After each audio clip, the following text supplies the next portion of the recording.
তোমরা তো এর আগের দিনে নদীর ব্লগটি সবাই দেখেছিলে। তো সেদিন আমি কাঁকড়া ধরতে গেছিলাম নদীতে। তো সেই কাঁকড়ার রেসিপিটা আমি সেদিন করিনি। সেই কাঁকড়ার রেসিপিটা আজকে আমি তোমাদেরকে করে দেখাবো, যে কাঁকড়া কিভাবে ভাপা করে। সেই কাঁকড়ার ভাপা আজকে আমি তোমাদেরকে করে দেখাবো। সবার আগে কাঁকড়াগুলো খুব ভালোভাবে পরিষ্কার করে নিব। কাঁকড়ার এই খোলসটা ফেলাই দিব। এই যে কাঁকড়ার এই মাংসটা জ্বলছে, এটা দিব।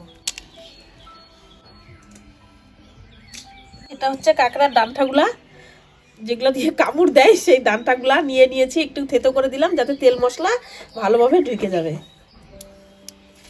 কাঁকড়া পরিষ্কার করে এই যে এতটুকু কাঁকড়া হইলো, তার থেকে দেখো কত বেশি খোলস টোলস হয়ে গেছে, সব ফেলতেই গেল। তো এইটা কাঁকড়ারে তোমাদের আমি ভাপা রেসিপি করে দেখাবো।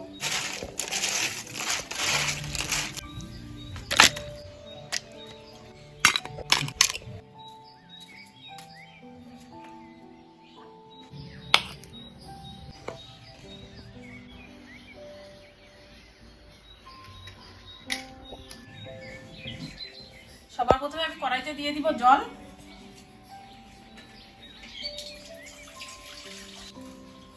এদিকে তো আমি জলটা বসিয়ে দিয়েছি। জলটা ভালো করে গরম হতে হতে আমি এদিকে কাঁকড়ার মধ্যে সবকিছু ভালো করে মশলা দিয়ে ম্যারিনেট করে নিব। এখানে আমি একটা আলু টুকরো টুকরো করে কেটে নিয়েছি। এখানে আছে আদা বাটা, রসুন বাটা, জিরা বাটা আর লঙ্কা বাটা। এই বাটা মশলাটা আমি এখানে দিয়ে দিব। তারপর এখানে নিয়ে নিয়েছি ধনিয়া পাতা। তারপরে দিয়ে দিচ্ছি হলুদ, দিয়ে দিলাম লবণ। তারপরে দিয়েছি 2টা তেজপাতা। তারপরে দিয়ে দিলাম তেল।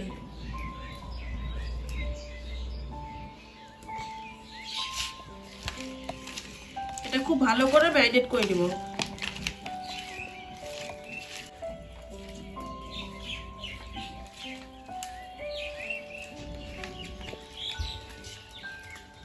এটা খুব ভালো করে ম্যারিনেট করা হয়ে গেছে। এটা এখন আমি টিফিন বাটিতে দিয়ে দিব।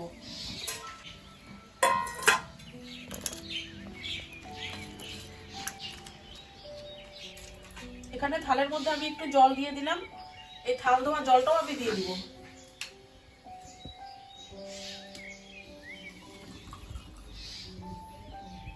তোমরা চাইলে এর মধ্যে টমেটো দিতে পারো, টমেটো দিলে আরো ভালো লাগবে। এটা এখন আমি বন্ধ করে দিব। বন্ধ করে দিয়ে কড়াইয়ের মধ্যে যে আমি জলটা দিয়েছি, এই জলের মধ্যে টিফিন বাটিটা বসিয়ে দিব। জলটাও এখানে খুব ভালো করে ফুটিয়ে গেছে। তোমরা যখন দিবে খুব সাবধানে দিবে। এখানে যে আমি পাথরটা নিয়েছি, এই পাথরটা উপরে চাপা দিয়ে দিব, যাতে টিফিন বাটি থেকে ভাপটাও বের হতে না পারে।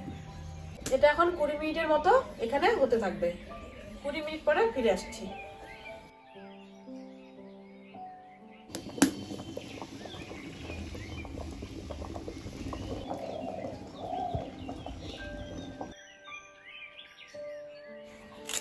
নিয়ে আসলাম কলা পাতা কাইটে। কলা পাতার মধ্যে খাবো কাঁকড়া ভাপা। কলা পাতার মধ্যে খাওয়ার মজাটা আলাদা। আর রোজ তো আর কলা পাতায় খাওয়া হয় না। বাচ্চাগুলো বললো কলা পাতার মধ্যে খাবে কাঁকড়া ভাপা। ভাত কেউ খাবে না, তাই ছোট ছোট পাতা করে নিয়েছি, শুধু কাঁকড়া ভাপা দিয়ে খাবে। তার সঙ্গে থাকবে 2টা করে পুরি। প্রায় 20 থেকে 25 মিনিট পরে ফিরে আসলাম। দেখবো এবার কাঁকড়া ভাপা কতদূর। নামিয়ে নেব।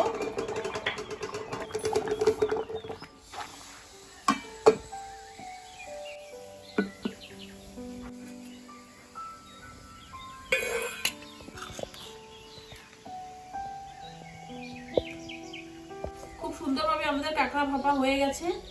আলু টালু সব পরিপূর্ণভাবে সিদ্ধ হয়ে গেছে। এখন আমরা টেস্ট করব।